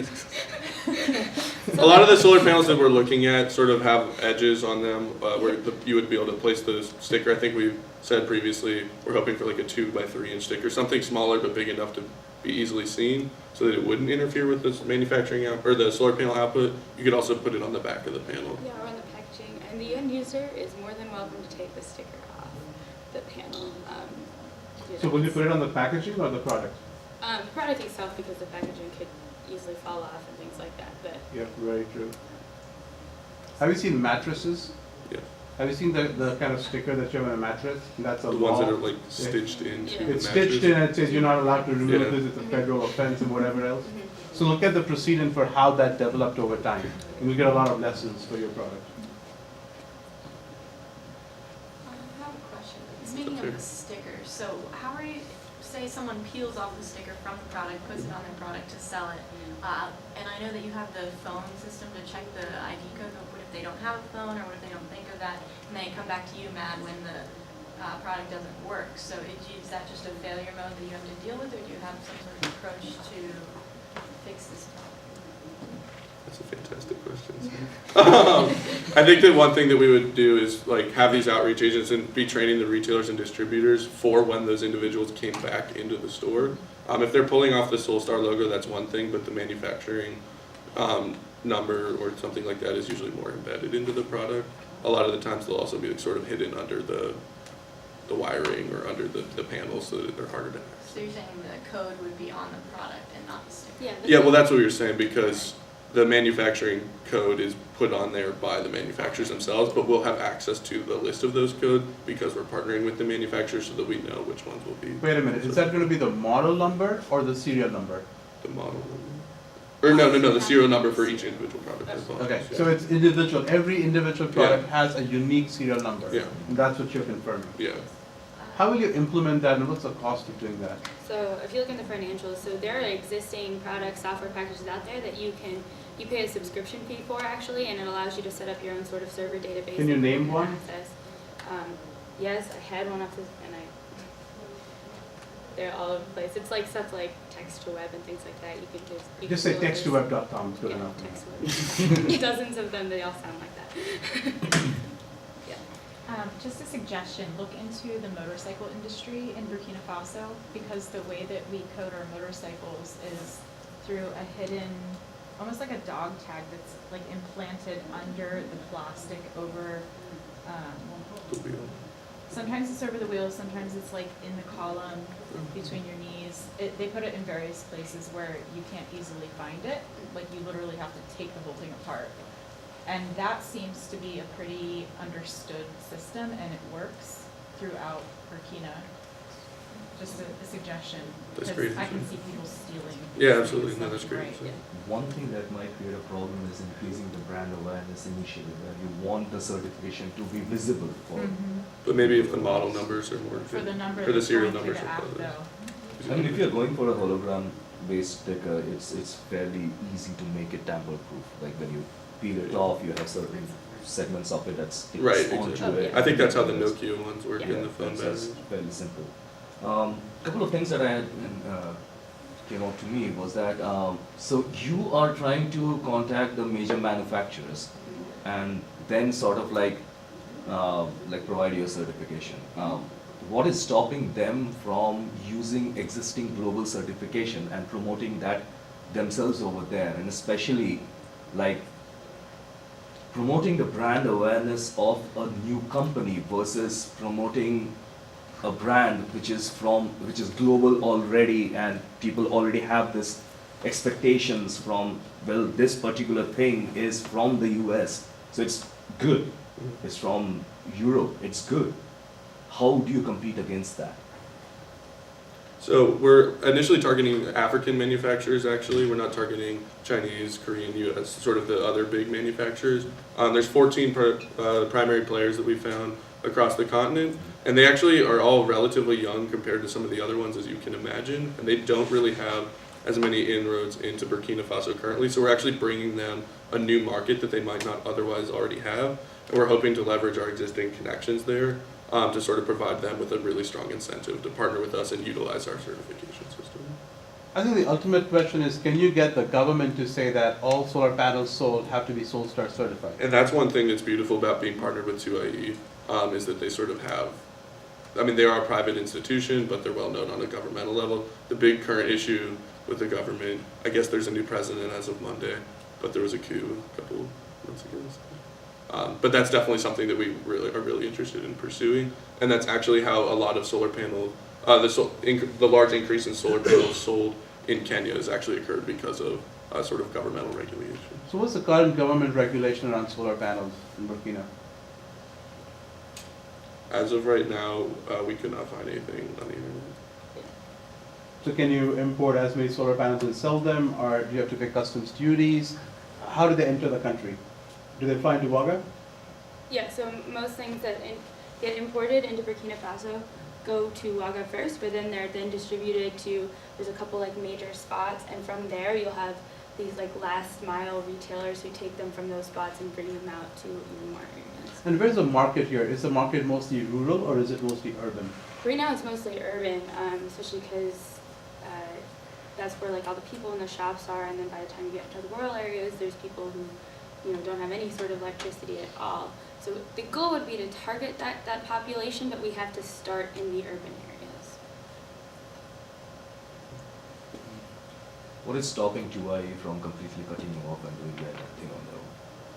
So the interesting thing is that HESE sort of does this already, in which if manufacturers approach them and like offer to pay money, they will test their products for them. But they don't have a system in place to spread that out, and they don't have that that business model or anything. So that's sort of what we are providing for them, is that, and it's a partnership. So that's our expertise. If they don't have the expertise of how to run a successful business model, it's not going to succeed. Plus, they would then be sort of harming the Penn State 2IE partnership overall, which is very important to them as sort of a larger African university partnering with an incredibly large international US-based university. It's a very fine line to tread on. Another thing that whether if you have thought about or not is that like rather than focusing on the big manufacturers or like contacting the retailers or the distributors, and if you can sort of like find a comparison in what's the cost of for them and like the selling price, profit margin for them for selling each of the solar panels. Since it's going to be a more local thing that you're promoting, how about getting those like the people who are involved locally in like more interested in getting the certification rather than gunning for the big players? And then like, do you have any idea about what the cost of the solar panel is over there? How much they're selling for? It's really all over the board. I mean, you have anything from a small 10-watt panel up to sort of kilowatt systems. So, I mean, it can be anything from... I mean, you can always normalize the cost. Yeah, I mean, we haven't really looked that much into distributors and retailers since our initial planning stages. We're just working more with, larger scale African. And part of it is the distributors and retailers don't have control over the quality of the panels. So if there's something wrong with the panels, they wouldn't be able to do anything about it. It's the manufacturers who would actually change their panels and make them better. And in a way, we are also working with the retailers by doing these outreach programs with them to help train them, and that also helps get that brand awareness and that local local community support behind it. But they are the first phase that a customer would face when any of their products fail. So Yeah. they are liable even though they might not have the technical expertise to do something. So projecting your brand as something that will ensure that maybe through a collaboration with the manufacturer as well, that well once these things are certified by a company, if there are any problems, the retailers can directly contact you. If they cannot by any chance they contact. the Yeah, I think manufacturer. it's all about integrating the system and making it very seamless to, as you said, ensure that the products are quality or that there is accountability. So sorry. So the competitors that you talked about, like those Mhm. are there, and you said that it would be more of a partnership with them. Have you actually contacted them and have you given you any sort of?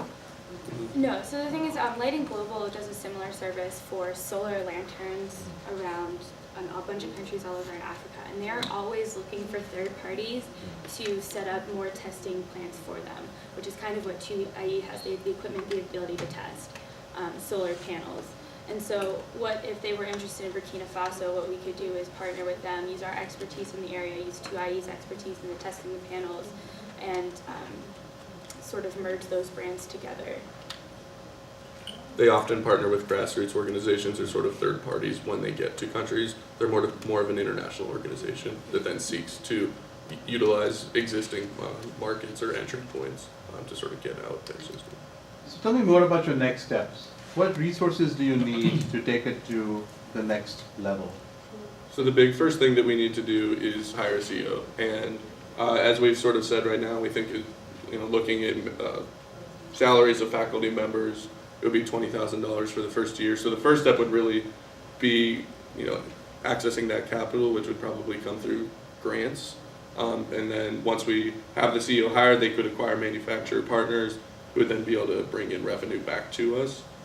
But one of the big things that if this venture were to continue moving forward in the spring, it would be really valuable to start applying for sustainability grants or solar power grants. So can you develop a strategic partnership with one solar company who really pushes your brand forward? Yeah, Absolutely. so actually we're going to target CB Energy, which, as I mentioned before, is the only solar panel manufacturer in Burkina Faso. So they work actually as their own manufacturers, distributors, and retailers. They have their own little shops as well. So we're going to partner with them. Not only do they already have a vested interest in improving their sales in Burkina Faso, because that's the only place they really sell their panels. They have those networks and inroads. So we can partner with them to be our sort of like local manufacturer champion. We can use their success as a model to gain other manufacturers. So what's your ask? How much money do you need to develop this partnership further? What will it take so that next May onwards, every solar panel that CB Energy sells has your sticker on it? And you're paying for the stickers, but that's getting your sticker out into the marketplace. What will it take? Realistically, it'll take the cost of acquiring the CEO. Like how much money? Probably. You need a CEO, like it's a one-shot deal. You get this company on board, you don't need to pay that person full $20,000. Pay whatever it takes to get this company on board, which is and then probably just get half a stickers year. out. My guess would be somewhere around $15,000. Okay. Because that would include the cost of acquiring the CEO for sort of a part-time, quarter year, half year salary, getting students over there to work with 2IE to develop the partnership further and pitch it to them.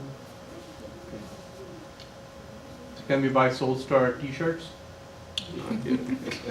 We'll put it on our website.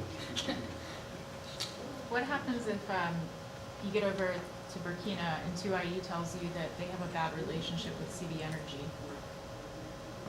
Then we will I think we would then look to partner with another another manufacturer. probably African manufacturer who is looking to export into Burkina. So another. Or currently does. Well, why would you not drop 2IE? What does 2IE really bring to the table here? They bring the testing equipment and the testing expertise as well as their brand name of 2IE, which adds credibility to our certification. And what's the testing equipment worth? 10,000. 10,000? Yeah. The big thing is it's like an indoor solar panel simulator. Yeah, It's an environmental simulator. How do you know their equipment's the best equipment out there? That's something we'll have to evaluate once we get there. But we've sort of, looking at Lighting Global's technology and looking sort of at other similar certification systems, we know what products they use to test, and so once we get there, we can sort of compare and see if it's up to par. I have a question about that testing. So So you say it takes 6 weeks to test one panel? So it takes 2 weeks to do the majority of the testing. There's just this 2,000-hour output test that sort of extends that lifespan, but you don't really have to regularly check in on it. Because the 2,000 hours comes out to 11, almost 12 weeks. So I don't know exactly how long it would take to do all Yeah, of so this. there's a 1,000 and 2,000, right? Yeah. Okay, so you would do one of the two. Part of that will need to be refined when we go to Type 2IE, and they already have their own testing procedure, which we don't have the exact details for their specific one. So that number will have to change. Yeah.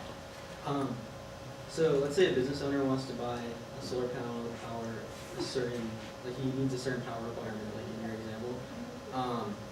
I know earlier in an earlier presentation you said there might be extra material presented that would have more information. Are you still planning on having that for that situation, or how would they know if they were able to get a solar panel that has a certain output?